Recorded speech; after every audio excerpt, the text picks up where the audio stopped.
Happy Wednesday, Congregation 5. I'm coming to you live from my basement, so I feel like I'm hosting an underground radio show. But it's week 3 of the social distancing, and I'm I'm doing okay. No, I'm doing well, and all is well at our house. Lee is still kicking it with homeschool, and the boys are doing well. And I am loving walking so much more than I do on a normal weekday. And as I walk the neighborhood and call people, I'm so thankful to be outside. I'm sleeping better. I'm eating better. I know y'all are glad to hear that. So I'm excited to be walking more.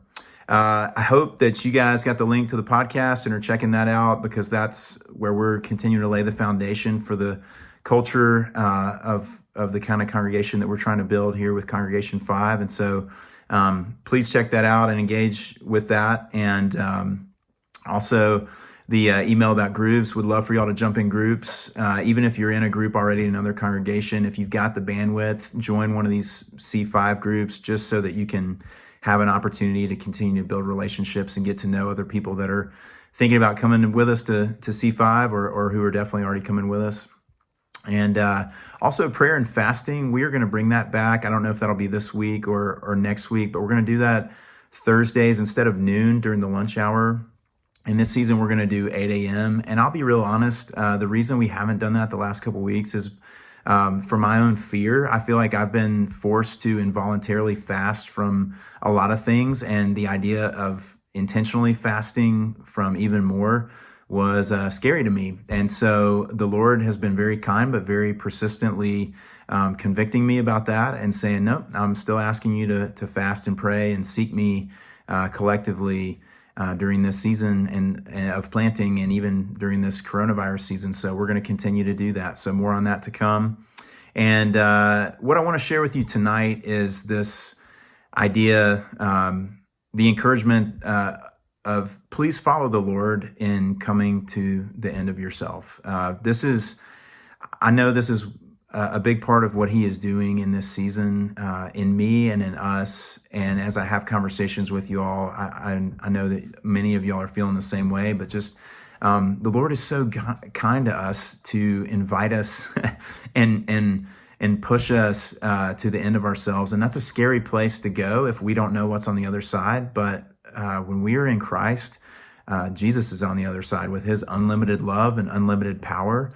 So that is the best place to be, is at the end of ourselves. And so continue to follow him in the good work that he is doing, and continue to seek him. I've been praying and continue to pray that the Lord will cultivate a deep, deep hunger for him in all of our people, so that all of the little things that we've run to be okay, that we would put those down, because they would not satisfy. They never have satisfied, but that we would finally see and taste that they are not satisfactory, but that the Lord is good, and he has and is everything that we long for. So a couple passages for us from Isaiah. One from Isaiah 29:13 and 14. It says, "And the Lord said, because this people draw near with their mouth and honor me with their lips, while their hearts are far from me." Does that sound familiar to any of you sinners? I'm just kidding. Me too. And then their fear of me is a commandment taught by men. Therefore, behold, I will again do wonderful things with this people, with wonder upon wonder. It's this idea that the Lord is saying, hey, I know that a lot of y'all have never encountered me in a real way, and you're just going through the motions, and that's all you know. And some of y'all have encountered me, and you've fallen back into this place where you're just going through the motions. And instead of shaming you for that, I'm actually going to come and do wonder upon wonder, because you need to experience my power and my presence and my love in a very real way, so that we can get back to having a real relationship with each other. And that's beautiful. And the other passage is from the next chapter, Isaiah 30, verses 18 and 19. It says, "Therefore the Lord waits to be gracious to you." Why does he wait? Well, it says, "He will surely be gracious to you at the sound of your cry. As soon as he hears it, he answers you." It's this idea that the Lord is ready, but it's a relationship. It's a two-way street. And so he waits to be gracious to us until we cry out for him in a deep hunger for him. And when we cry out for him, we can wait on him and wait expectantly for him to answer us, because he is good.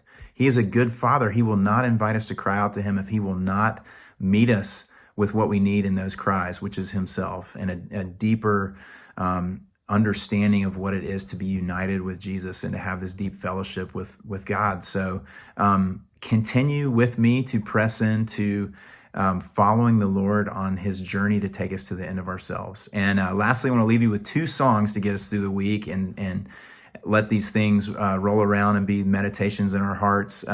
One is by John Mark McMillan, who, if you haven't heard his new album, it's fire. It's extra.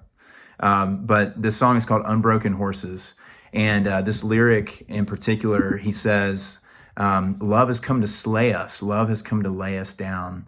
Has she come to save us, or has she come to see us drown? This idea that when the Lord is working in us, bringing us to the end of ourselves, sometimes we can't tell the difference between how it feels of whether he's trying to save us or he's trying to kill us, but we can trust that he is actually coming in love to save us from ourselves and to give us more of him, which is really good. And that whole album is incredible. So check that out in its entirety. And then also an old favorite of mine, Elevation by U2. These lyrics in particular says, living like a mole, digging in a hole, this idea of kind of hiding away from God and what he's doing, and maybe even from other people, especially in this season. But it says, now you're digging up my soul, going down excavation, I in the sky. That phrase, I, he's borrowing from Rastafarian practice. It's another way to say like God and man united. So he's talking about our being united with Christ. I in the sky, you make me feel like I can fly so high. Elevation, love, lift me up out of these blues. Won't you tell me something true? I believe in you. It's this idea that we're trying to hide away from God and from other people because of how we feel about ourselves, but God's actually digging deeper than where we hide into our very souls to do his good work, to lift us up with him and to experience all the goodness of union with him. And so that is my encouragement. Listen to those songs this week, sing along.